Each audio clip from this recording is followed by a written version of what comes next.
The night is still. The stars hum softly above the sleeping world. Time itself seems to breathe. Somewhere between waking and dreaming, a whisper moves through the dark. It calls to those who still believe. In the hush of silence, the name drifts across the sands of eternity. Morpheus, the dreamkeeper, the shaper of sleep, the voice behind every unspoken wish. He walks where thought and shadow meet, where yesterday and tomorrow dissolve into mist. But tonight, something stirs within his realm. The rhythm of dreams falters, uneven, uncertain. Grains of light slip through an unseen hourglass. The flow of time trembles, and far below, in the mortal world, a single dreamer turns in her sleep. Her name is Lyra. She does not yet know she has been chosen. Through her, the boundary between dreams and time will be tested. Through her, the sands will whisper their secret once more. So listen. The wind carries more than dust tonight. It carries memory. It carries promise. It carries the beginning of a journey beyond sleep. This is where the story begins, with a whisper, a breath, and the stirring of dreams. Lyra dreamed of water, endless waves beneath a sky of glass. She floated, weightless, unafraid. Each ripple shimmered like time itself, folding around her. She could almost hear it breathe. Then a whisper came, soft, slow, ancient, a voice like the wind across forgotten dunes. "Do you remember me?" it asked. The sound was inside her mind, yet far away. Lyra turned in her dream, searching for the source. Only silence answered. The water darkened. Stars began to rise from beneath the surface, glowing faintly. She reached out, and one of them pulsed against her palm. Warm, alive, familiar. When she woke, her room was still. The city slept beyond her window, quiet and endless. But the whisper lingered. It wrapped around her thoughts like mist. "Do you remember me?" She shook her head, whispering back to the dark. "I don't know who you are." Yet the question followed her through the day, in the hum of traffic, the flicker of light. At night she returned to sleep, uncertain, curious, afraid to hope. This time she stood in a field of silver sand. The air glowed as if made of dreamlight. Shapes moved in the distance, tall, fluid, shifting like smoke and memory. And again the voice came. "Lyra." A single word, spoken as though time bowed before it. She felt her heart tremble. "Who are you?" she asked. Her voice echoed through the dream. "I am the keeper of dreams," the whisper replied. "Morpheus, you have crossed into my realm." The sands stirred beneath her feet. Each grain shimmered, alive with faint echoes of thought. Lyra tried to move, but the world pulsed gently around her, breathing like a living thing. Morpheus's form began to take shape, not flesh, but light and shadow woven together. Eyes like distant galaxies opened, seeing both her and the space within her mind. "You dream deeply," he said. "Few mortals reach this place without being called." "Why me?" she whispered. "Why now?" "The balance is shifting," Morpheus answered. "The threads of time begin to fray in sleep." He reached out his hand, vast, shimmering, weightless, and the stars bent toward his touch. "You will hear the call again," he said. "And when you do, follow it beyond the waking hours." Lyra tried to hold on to his words, but the light began to fade. The dream unraveled. She reached out. "Wait!" But her voice fell through the sands, and she woke again, heart racing, breath shallow. The dawn was pale, fragile, quiet. A single grain of silver dust lay upon her pillow. It glowed faintly, then faded as she touched it. She wasn't sure if it was real. Outside, the city stirred to life, unaware that time itself had whispered her name, and somewhere beyond the veil of dreams, Morpheus watched, silent, waiting, eternal. The first call had been made. The dreamer had answered, though she did not yet understand. The second night came softly, carried on a wind that hummed like a secret. Lyra lay in bed, watching the shadows move across her ceiling. She tried not to think of the whisper, but it lingered like a melody without words. Sleep came slowly, heavy as the tide, drawing her into the quiet beneath thought. When her eyes opened again, she stood at the edge of a vast twilight plain.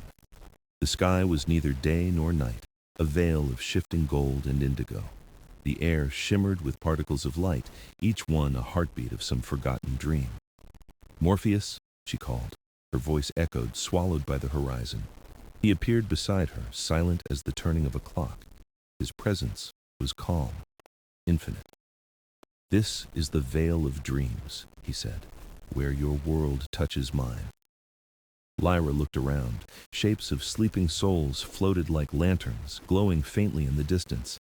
Each one pulsed with emotion, joy, sorrow, longing, all drifting together like constellations. "They are dreaming," Morpheus said. "Their thoughts become stars here." Lyra reached toward a nearby light and felt warmth spread through her fingers.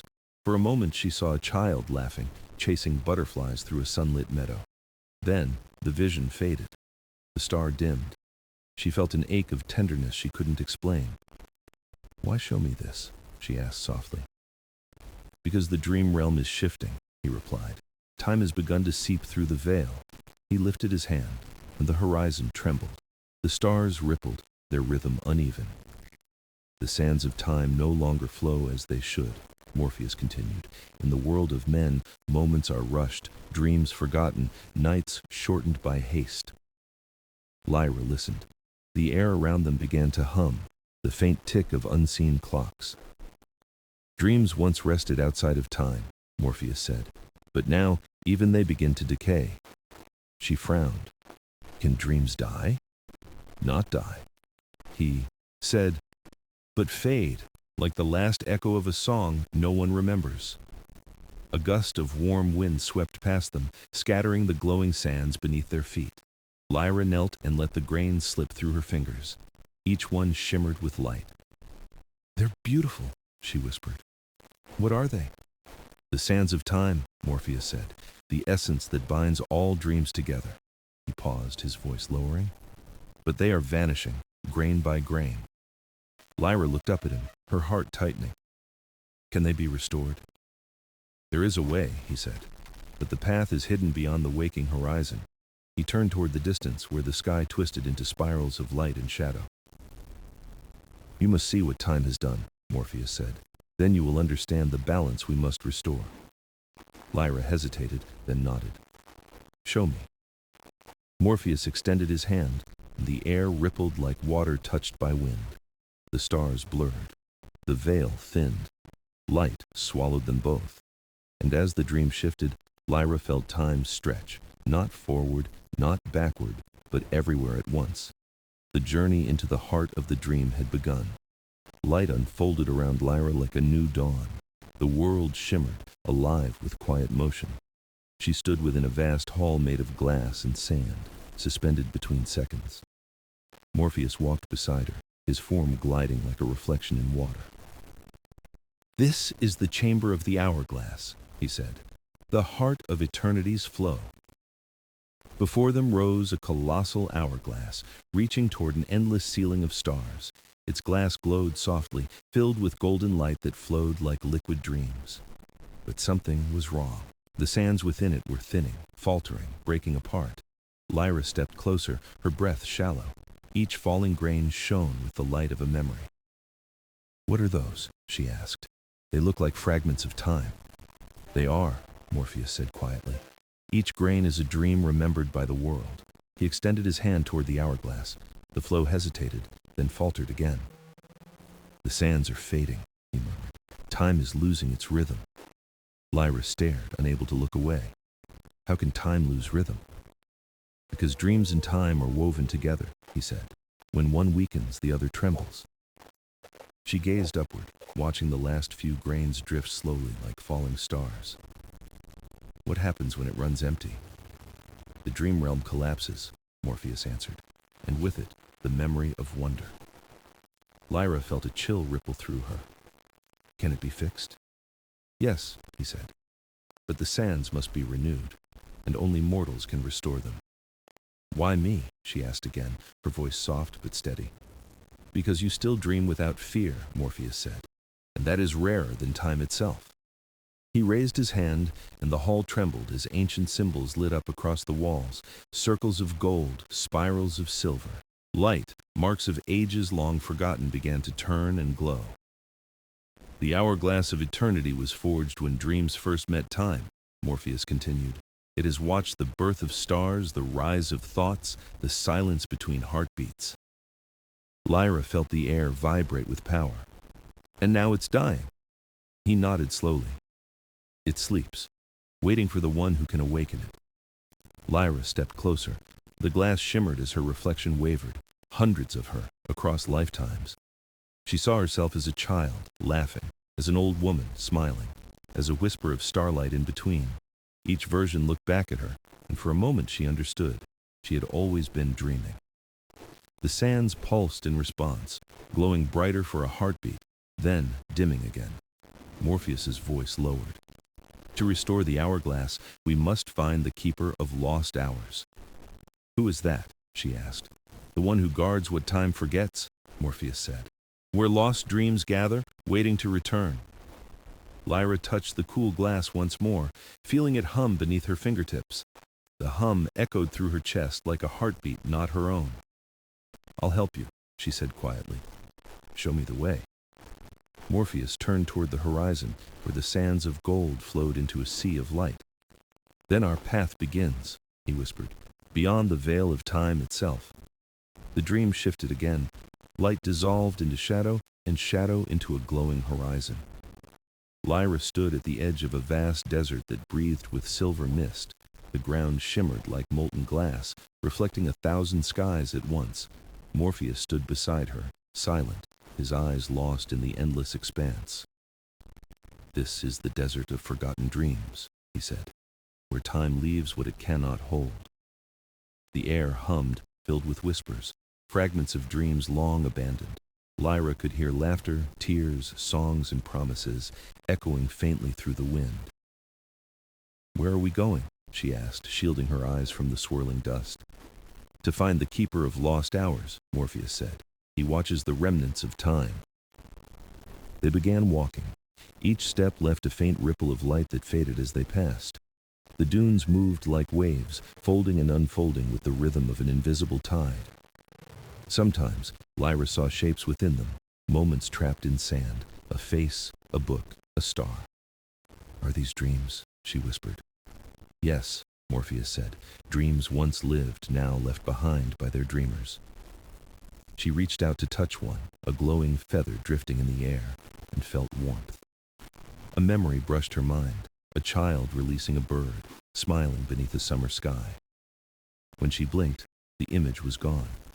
The feather turned to dust and vanished. They fade when remembered, Morpheus said softly. They rest only in forgetfulness. Lyra frowned. That's sad. It is the way of all things, he replied. Even dreams must sleep. Hours, or perhaps eternities, passed as they crossed the dunes.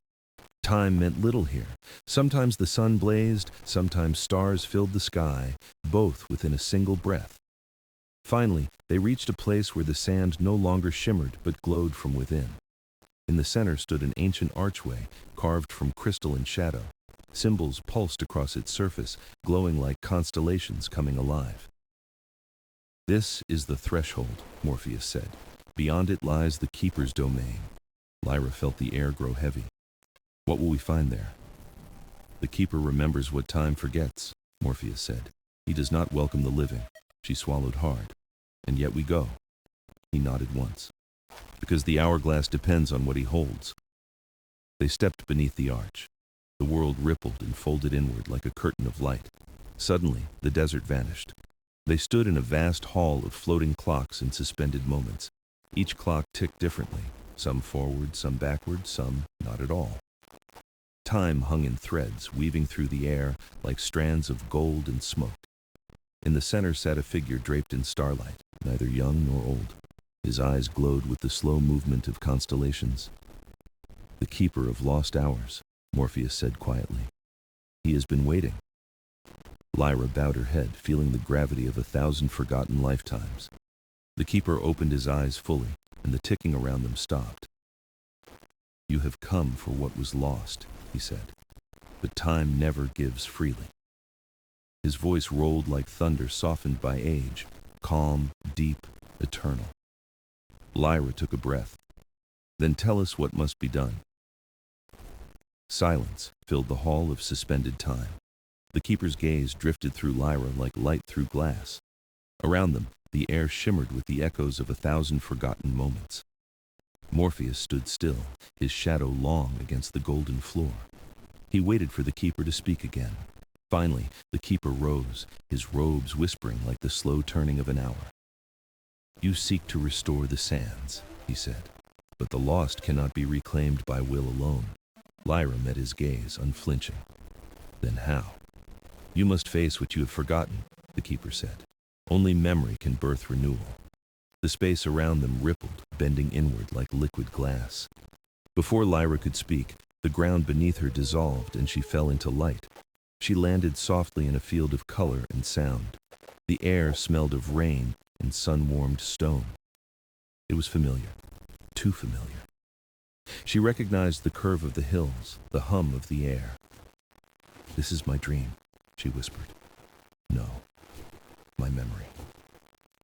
Children laughed in the distance, echoes of her own voice among them. She saw herself, small and bright-eyed, chasing clouds across the sky. Her mother's song drifted on the wind, soft and far away. Morpheus's voice echoed faintly. "The mirage of memory. Every dreamer must pass through it." Lyra felt warmth spread through her chest. Joy, longing, sorrow intertwined. The young Lyra turned, meeting her gaze with a knowing smile. "Do you remember what it felt like," the child asked, "to believe the world was endless?" Lyra tried to answer, but words fell apart in her throat. The sky flickered and scenes began to shift. The child vanished, replaced by years of forgetting. The laughter turned to silence, the field to dust, the warmth to shadow. Lyra fell to her knees, trembling. "Why show me this?" "To remember is to reclaim what time took," the keeper's voice whispered through the wind. She closed her eyes, the images swirled, every moment she had lost, every dream she'd left behind. Fear, hope, love, all rising and falling like waves in her heart. Tears welled, but she did not look away. She let it all flow through her. One by one, the fragments began to glow, tiny grains of golden sand forming around her hands. Each memory reborn, each emotion accepted, became light. Morpheus appeared beside her once more, his expression soft with something almost human. "You're doing it," he said. "The sands respond to remembrance." Lyra lifted her palms, watching the light swirl into spirals that rose into the air. The desert wind returned, warm and calm, carrying the golden grains upward. "They're returning to the hourglass," Morpheus said quietly. "Your heart has called them home." Lyra took a deep breath. The world around her began to blur again. The child's laughter echoed one last time, bright and clear as dawn. And then the field of memory faded, replaced by the endless hall of suspended clocks.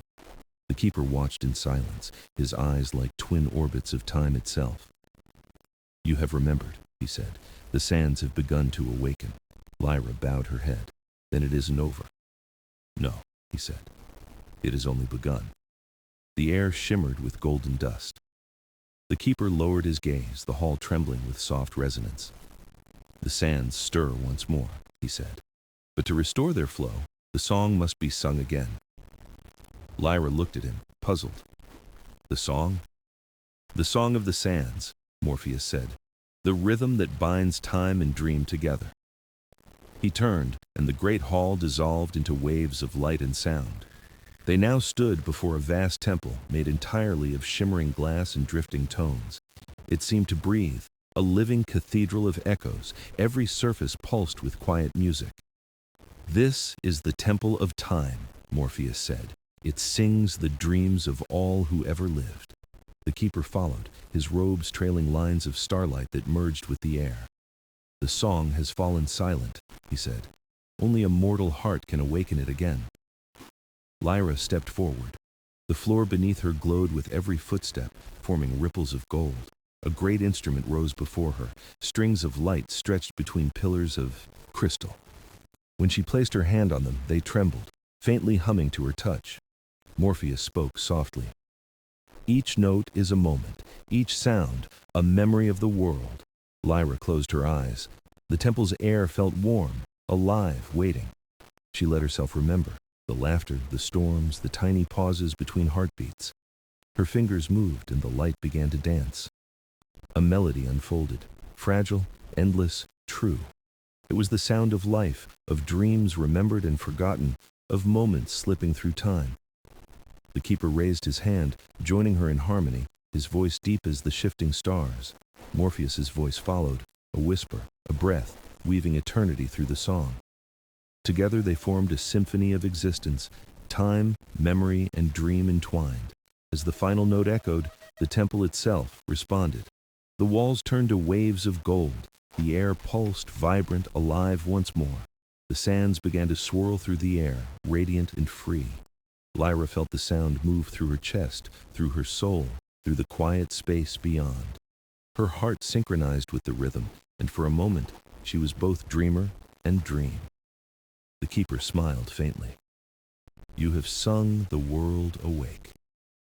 But as the light faded, his expression turned solemn. The balance is not yet whole. Morpheus looked toward the horizon, where the sands gathered into streams of light. The hourglass will remember this, he said. But there is one final test. Lyra's hands trembled. What kind of test? The sands must be offered freely, the keeper said. Dreams are gifts, not possessions. He touched the air, and a glowing sphere appeared before Lyra, swirling with golden light. These are the renewed sands, he said. Their song is bound to your heart. Lyra stared at the sphere, feeling its pulse align with her own heartbeat. Take them, Morpheus said. Carry them to the hourglass of eternity. The temple dimmed as the melody faded into silence. Only the echo of her steps remained. She turned to the keeper, who bowed his head. Guard your light, dreamer. Time will test it soon. Morpheus reached out his hand. Come, he said. The sands have found their voice again. And together, they stepped beyond the temple walls, where the stars began to fall like tears of gold. The world shifted again. Lyra and Morpheus stood beneath a sky woven from streams of gold. The stars were closer now, moving like thoughts through the mind of the universe. In her hands, the glowing sphere pulsed softly, alive with the rhythm of time itself. Morpheus watched it, his expression unreadable. It recognizes you, he said. It remembers your song. Lyra felt the warmth spread through her chest, like the heartbeat of something vast and eternal. She looked around. The temple had faded, replaced by an open plain of starlight. The keeper said I must offer the sands freely, she whispered. But to whom? Morpheus turned his gaze toward the horizon, where a great silhouette began to form. It was not a mountain, nor a creature, but something in between, a shifting shape of time. As they approached, the air vibrated, alive with memories. Whispers filled the sky. Lyra heard laughter, sorrow, and hope all blending into one long, endless breath. The heart of eternity, Morpheus said softly. Here, all dreams return to begin again. A voice rose from the shimmering air, calm, deep, infinite. Who brings the sands? Lyra stepped forward, her hands trembling. I do, she said. I bring what was lost. The ground beneath her shimmered. The sphere floated from her hands and began to unfold. Streams of golden sand cascaded upward, forming spirals that touched the sky. Each grain glowed, carrying memories, faces, songs, fleeting moments of life and love. Lyra felt tears on her cheeks, though she didn't know if they were joy or sorrow. Morpheus stood beside her, his eyes glowing faintly. You have remembered what the world forgot. The voice spoke again. To restore time, you must recall the dream that first birthed hope. Lyra closed her eyes. For a moment, there was only silence. Then, the memory came. She saw herself as a child again, standing beneath the night sky, pointing at the stars. Her mother's voice whispered, "Every star is a dream waiting to be born." Lyra had believed it with all her heart, that dreams could touch the heavens. Now she spoke those words aloud, her voice trembling but clear. Every star is a dream waiting to be born. The sands pulsed in answer. The sky above them rippled with waves of golden light. Morpheus smiled faintly. That is the memory, he said, the first light that began all dreaming. The voice of eternity grew gentle. Then the circle is restored. The sands swirled upward, vanishing into a spiral of radiance that filled the heavens. Time steadied. The pulse of creation returned to its rhythm, strong, eternal, whole. Lyra felt the weight of the moment settle within her, wonder, peace, and quiet strength. She turned to Morpheus. "Is it done?" He looked toward the horizon, where dawn was beginning to form, soft and silver. "The hourglass will breathe again," he said. "But every gift has its cost." Lyra frowned. "What cost?" He hesitated. "Time must always claim its keeper." She felt the air change, a low hum, like a farewell written in light. Morpheus smiled, faintly sad. "The dream continues, because someone must hold it." The sky grew brighter, and his form began to fade like morning mist. "Morpheus," she began, but her words dissolved in the golden air. He touched her shoulder once. "Dreams live as long as they are remembered." And then he was gone, leaving only a whisper and a single grain of shining sand in her palm. The dawn shimmered at the edge of the dream. Light spilled like water through an unseen veil. Lyra stood alone beneath a pale sky, the air trembling with quiet echoes of what had been. The hourglass loomed before her, immense and radiant, now whole once more. The sands within it flowed steadily, their glow weaving gold through the corridors of time. She stepped closer, still clutching the single grain left behind by Morpheus. It pulsed faintly, as if breathing, as if a heartbeat still lingered within it. "Morpheus," she whispered, "you gave yourself to the sands, didn't you?" The wind stirred, soft and solemn, carrying the faintest murmur of his voice. Dreams live on when they are shared. Lyra closed her eyes, tears warm against her cheeks. She understood now. The balance of the hourglass demanded not possession, but surrender. To restore what had been lost, Morpheus had given what could not be replaced, himself. She knelt before the hourglass, lifting the glowing grain into the air. Light poured from her hands. The grain rose, joining the endless cascade of shimmering time. For a moment, everything stopped, every grain frozen in midair, suspended in brilliance. Then, with a sound like a sigh, the flow resumed. The world breathed again. Lyra felt warmth spread through her chest. The silence was not empty, but alive. In the air, a soft whisper echoed, neither word nor sound, but meaning. "Time endures, dream endures, you endure." The desert around her began to fade, replaced by soft light and the scent of dawn. The horizon curved, folding into itself, as if the dream were gently closing its eyes. Lyra looked once more at the hourglass, now glowing brighter than the stars above. She whispered, "Rest well, Morpheus." As she turned away, the sands shimmered in response, a farewell, a promise, a blessing. Her steps carried her toward the horizon, where sky and memory met in quiet embrace. Each step grew lighter, until she could no longer tell if she was walking or floating. The dream was unraveling, soft and slow, releasing her back to the waking world. The golden dunes melted into light, the stars folded into the warmth of morning. Lyra felt her heartbeat sync with the rhythm of time, calm, steady, eternal. Then the silence broke, a sound like wind over crystal, gentle and endless. The voice came again, softer than breath. "You have kept the dream alive," she smiled faintly. "I only remembered." "That's enough," the voice replied. "That is how all things begin again." The world around her shimmered, then dissolved completely into white. She awoke in her room, sunlight spilling across her face, her heart still beating to that silent rhythm. On her pillow lay a faint trace of golden dust, glimmering for a heartbeat. Then gone. Lyra looked out her window, where the morning light shimmered like flowing sand. Somewhere beyond time, she knew, Morpheus still watched, not as a god, but as a dream. And in that dream, every breath, every thought, every fleeting moment remained, eternal. Days passed, but Lyra could not forget the rhythm of the sands. It pulsed in her thoughts, in her dreams, even in the quiet spaces between breaths. The world felt softer now, slower, as if time itself was listening. She began to notice small things, the shimmer of morning dew, the echo of laughter far away.